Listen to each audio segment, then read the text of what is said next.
할렐루야. 오늘 3월 12일 금요일 날짜입니다. 오늘 본문 말씀 마태복음 22장 23절에서 33절 말씀 함께 묵상하겠습니다. 부활이 없다 하는 사두개인들이 그날 예수께 와서 물어 이르되, 선생님이여, 모세가 일렀으되 사람이 만일 자식이 없어 죽으면 그 동생이 그 아내에게 장가들어 형을 위하여 상속자를 세울지니라 하였나이다.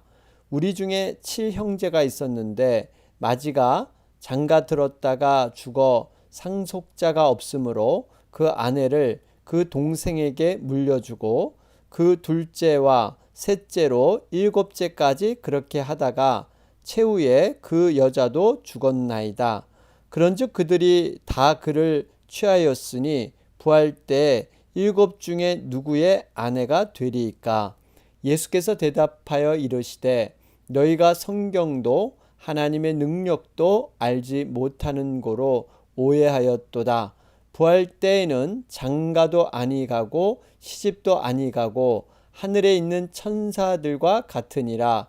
죽은 자의 부활을 논할진대 하나님이 너희에게 말씀하신 바 나는 아브라함의 하나님이요 이삭의 하나님이요 야곱의 하나님이로다 하신 것을 읽어보지 못하였느냐?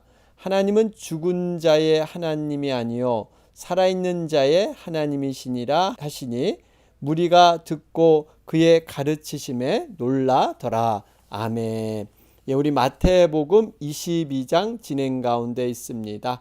지금 우리가 살펴보는 이 말씀은요, 고난주간의 셋째 날 화요일에 있었던 사건과 교훈이 기록되어 있죠. 예수님께서는 유대인의 종교 지도자들과 각종 논쟁을 통해서 귀한 진리의 교훈을 가르쳐주고 계십니다. 바로 이 앞에 부분에서 납세 논쟁에 대해서 살펴본 바가 있습니다. 마태복음 22장 15절에서 22절 말씀이었죠. 여러분, 바리새인과 헤롯 당원, 사실 서로 지금 목적을 이루려고 하는 그 의미가 다름에도 불구하고 이 사람들이 의기투합해서 함께 예수님을 무너뜨리기 위해서 이들이 함께 모의를 하게 되죠. 이것이 바로 악인의 모습인 것입니다. 그들은 어떠한 이익을 위해서는 의기투합하고 진리를 거스려서 그저 현세적인 것에 만족하려고 하는 경향, 이들이 예수님 앞에 책잡기 위해서 내놓은 것이 바로 납세의 문제, 가이사의 것은 가이사에게, 하나님의 것은 하나님께 바치라. 그러니까 만일에 예수님께서 세금을 로마에 바치지 마라 하면 로마 정부에 반하는 것이고, 이것을 바치라 그러면 아마 유대인들에게 미움을 받을 수밖에 없는, 어떠한 대답을 해도 어려움에 빠지게 되는 거죠. 이럴 때 예수님께서는 정말 지혜를 가지고 가이사의 것은 가이사에게, 하나님의 것은 하나님에게, 정말 이러한 지혜 앞에 사람들은 듣고 놀랍게 여겼다, 이렇게 대답하고 있습니다. 자, 그러면서 오늘도 이어지는 말씀은요, 부활 후에 결혼에 대한 이러한 논쟁의 얘기가 진행되고 있습니다.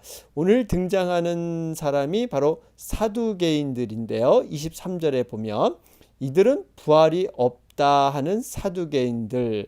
여러분, 이 사두개인에 대해서 조금 더 우리가 상세히 좀 알 필요가 있는데요. 이 사두개인들은 귀족적인 제사장 가문에 속한 자들이었죠. 솔로몬 시대의 대제사장이 사독인데 이 사두개 후예들이 바로 사두개인들로 이렇게 내려오고 있습니다. 마카비 시대에 생겨나서 주 70년 예루살렘 멸망 때까지 바리새파와 양대 산맥을 이루었던 유대교의 한 분파이기도 합니다. 이들의 두드러진 특징이 있습니다.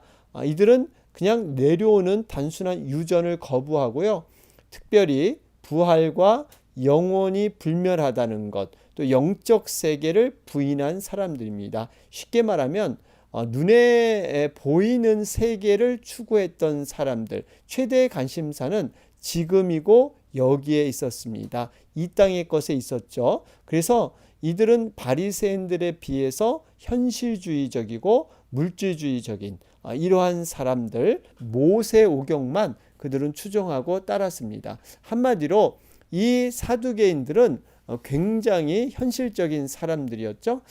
사실 이들이 많은 지식을 갖고 있었지만 믿음의 진정한 진수를 깨닫지 못했습니다. 여러분, 믿음이라는 것은 눈에 보이지 아니하는 영적인 세계를 바라고 믿는 것이죠. 바라는 것들의 실상이요 보지 못하는 것들의 증거니라. 여러분, 그래서 믿음을 우리가 눈으로 보고 이성적으로 설명이 다 가능하다? 여러분, 그럴 수 없습니다. 우리가 하나님의 계시는 믿음으로만 수용해야만 가능한 것이죠. 여러분, 우리가 믿음을 갖게 될 때 무엇을 이해해서 믿는 것이 아닙니다. 믿음을 통해서 이해되는 것이죠. 사람들은 내가 이해되면 믿음을 갖겠다 하는데 사실 모순입니다. 이해되는 것은 그저 내가 아는 것으로 그렇게 이해하고 믿는 것뿐이지 참 믿음은 아니라는 거죠. 분명히 성경에서도 하나님이 영이라고 가르쳐 주고 있고요. 이 영은 바람이나 숨, 르하으, 바로 이런 의미죠. 여러분, 바람의 존재를 가만 생각해 보면 냄새도 없고 존재가 없는 것 같지만 반드시 물체에 부딪히는 이러한 소리를 통해서 바람의 존재를 이해할 수가 있습니다. 바로 하나님도 이와 같은 그러한 존재 원리로 존재하고 계시죠. 눈에 보이지 않지만 분명히 나타나는 능력을 통해서 여러분, 하나님은 살아계시는 그러한 하나님인 줄로 믿습니다. 그런 가운데 24절에 그들이 갖고 나온 문제 제기가 있었죠. 그것은 율법의 계대 결혼법을 근거로 해서 이러한 질문을 던지고 있습니다. 신명기 25장 5절에 보면요, 형제가 동거하는데 그중 하나가 죽고 아들이 없거든 그 죽은 자의 아내는 나가서 타인에게 시집가지 말 것이요, 그 남편의 형제가 그에게로 들어가서 그를 취하여 아내를 삼아 그의 남편의 형제된 의무를 그에게 다할 것이요. 여러분, 이런 말씀이 나옵니다.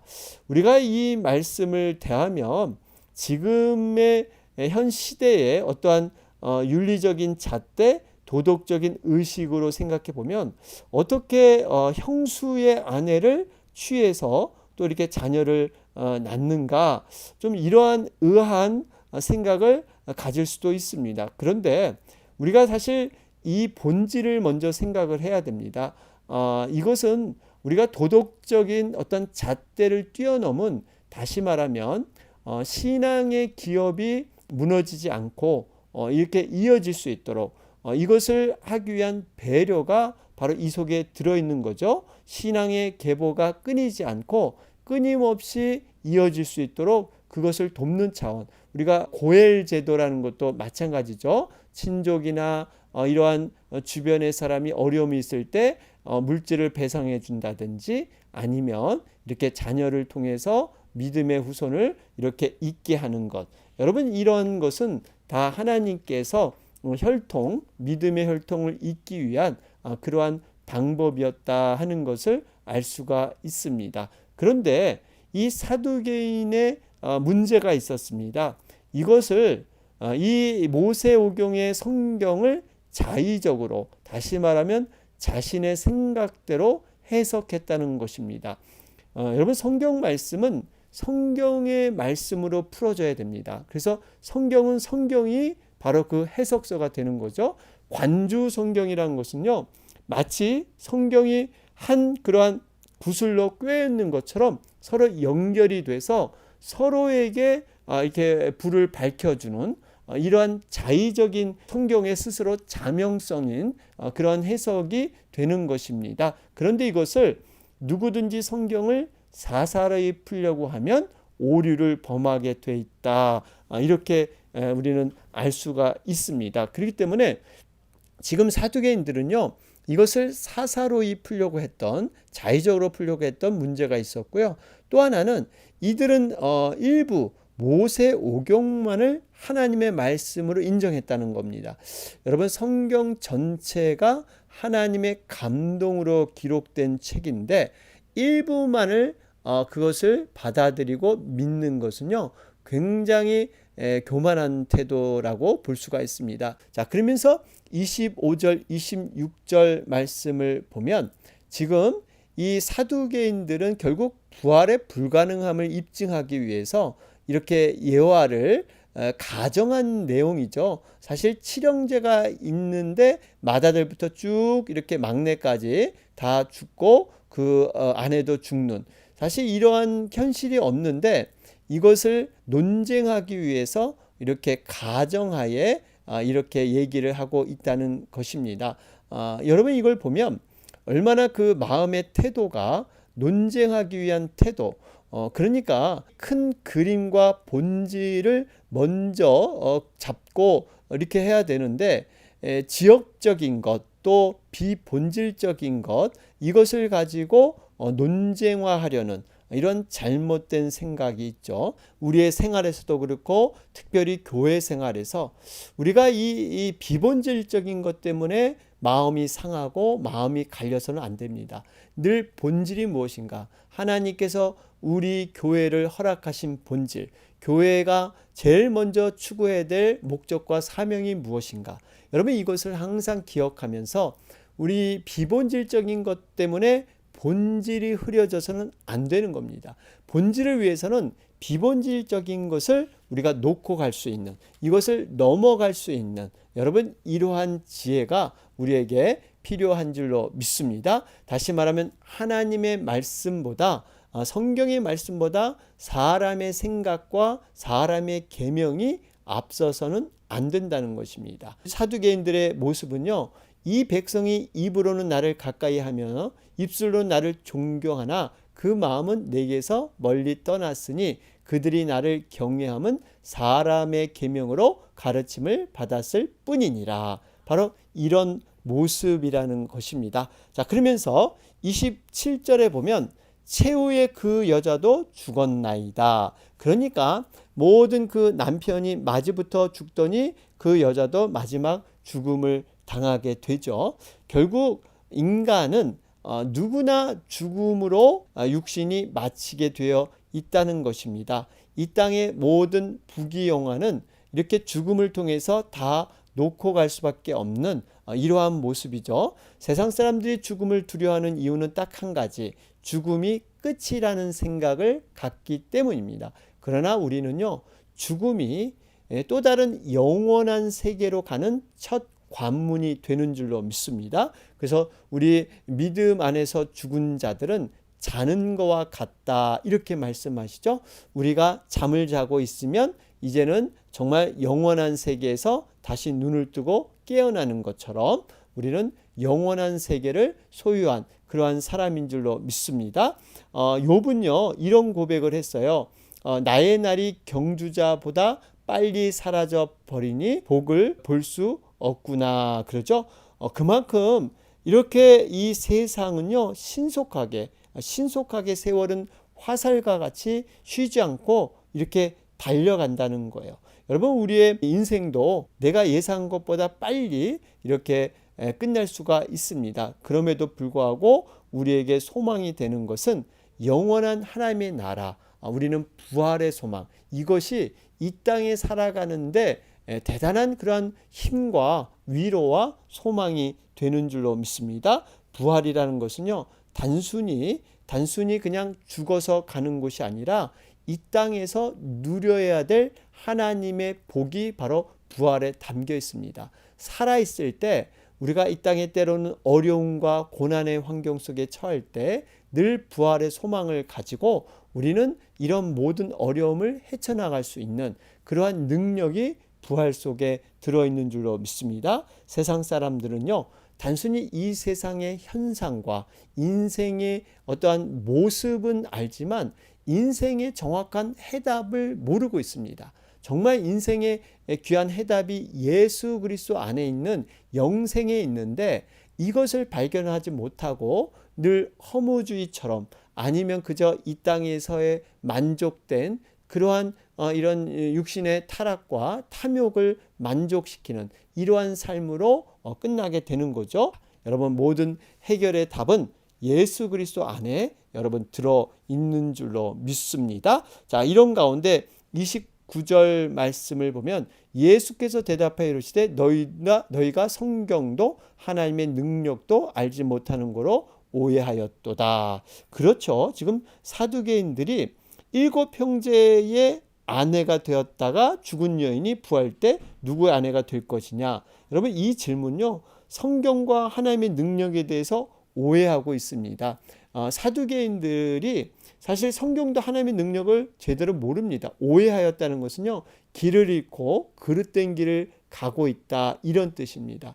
여러분, 이렇게 편견을 갖고 있다든지 선입관을 갖고 있으면요, 하나님의 진정한 진리의 말씀을 제대로 깨닫지 못합니다. 그들의 편견이 무엇이었습니까? 그들이 이 땅의 원리를 가지고 하나님의 원리, 천국의 원리를 이해하려고 했던, 그러니까 현세를 가지고 연장선상에서 천국에서도 여전히 장가가고 시집가는 것으로 생각하고 있다는 것입니다. 그래서 누구의 아내, 누구의 남편이 되겠느냐? 여러분, 과연 천국은 이런 곳일까요? 그렇지 않습니다. 천국에는 시집과 장가가는 일이 없습니다. 결혼은 이 세상에 속한 제도지, 결혼 제도라는 것은 정말 이 세상에서 생육하고 번성하기 위한 하나님이 제정한 제도지, 천국에서는 이런 제도가 필요 없다는 것이죠.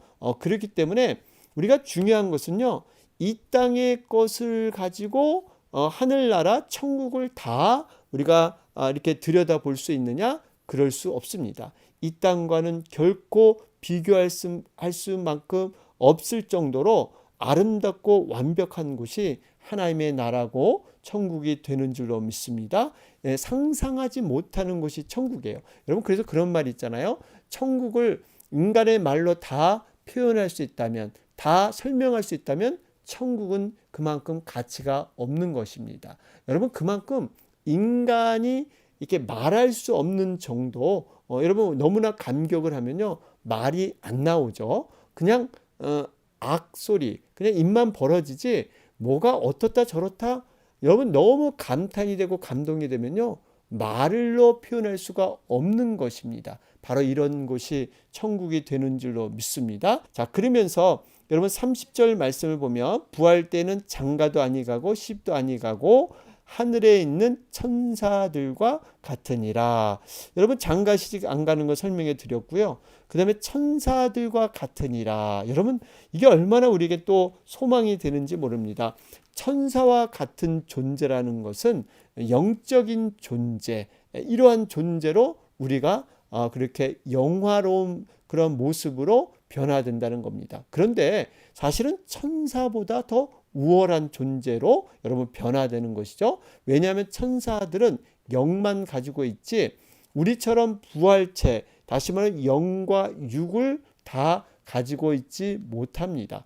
그러니까 우리가 사실 더 값진 존재고 존귀한 존재인 줄로 믿습니다. 그래서 천사들이 우리를 흠모한다, 부러워한다 그러지 않습니까? 왜 그렇습니까? 천사는 하나님이 부리는 영, 심부름꾼 정도지만 우리들은 하나님의 기업을 이어받을 후사고 하나님의 자녀이기 때문에 종과 여러분 자녀의 관계, 종은 당연히 그 주인의 자녀들을 부러워할 수밖에 없는 것입니다. 바로 이런 존재가 여러분 우리들 성도들의 존재인 줄로 믿습니다. 빌립보서 3장 21절에도 주님께서 만물을 자기에게 복종케 하실 수 있는 자의 역사로 우리의 낮은 몸을 자기 영광의 몸의 형체와 같이 변케 하시리라. 여러분, 우리들이요 죄인된 몸을 가지고 있었지만 부활 때는요 예수님과 같이 영광의 몸의 형체로 우리가 변화된다는 것입니다. 이게 하나님의 아들들에게 주신 특권이 되는 줄로 믿습니다. 그렇기 때문에 여러분, 우리가 얼마나 아름답게 부활할 것이고 얼마나 영광된 자리에 오를 것인가. 여러분, 이것이 정말 영화된 그러한 우리의 존재로 분명히 하늘나라에 우리는 온전히 세워지게 될 줄로 믿습니다. 그러면서 이제 32절 말씀을 보시면 나는 아브라함의 하나님이요 이삭의 하나님이요 야곱의 하나님이로다 하신 것을 읽어보지 못하였느냐. 하나님은 죽은 자의 하나님이 아니요 살아있는 자의 하나님이시니라 하시니. 지금 요 말씀은 출애굽기 3장 6절 말씀을 인용하고 있죠. 모세가 호렙산에 올라가게 되죠. 그러면서 하나님께서 모세에게 자신을 소개하실 때 쓴 말씀이 바로 이 말씀이에요.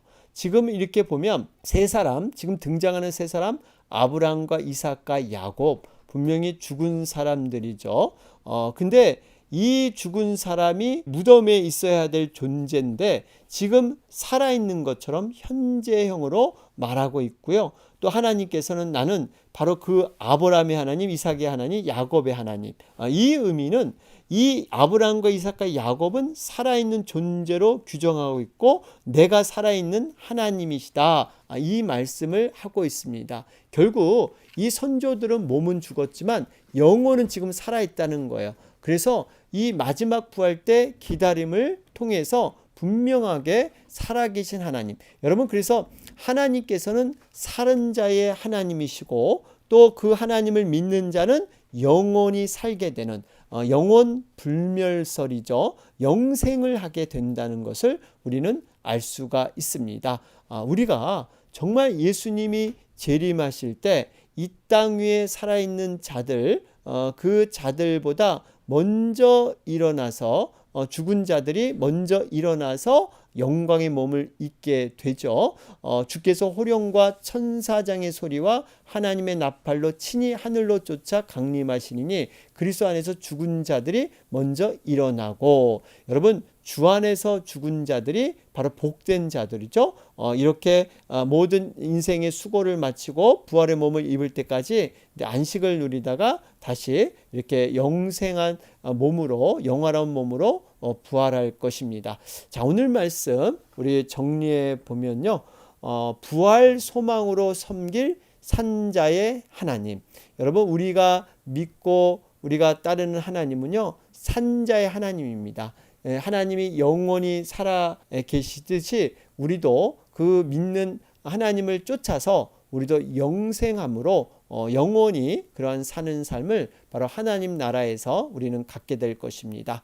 이러한 소망을 우리 삶에 적용하면서 우리 전에도 말씀드렸지만 부활은 죽은 후에 경험하는 것이 아닙니다. 그거는 당연한 것이고요. 바로 지금 우리가 이 상황에서 때로는 육신의 고난과 여러 가지 인생의 문제와 홍해와 같은 어려움을 만날 때 부활의 소망을 기억해야 합니다. 부활의 소망을 우리가 붙잡게 되면요, 어떠한 난관도 이겨나갈 수 있는 그러한 능력이 부활 속에 포함되어 있는 줄로 믿습니다. 오늘 금요일 날짜입니다.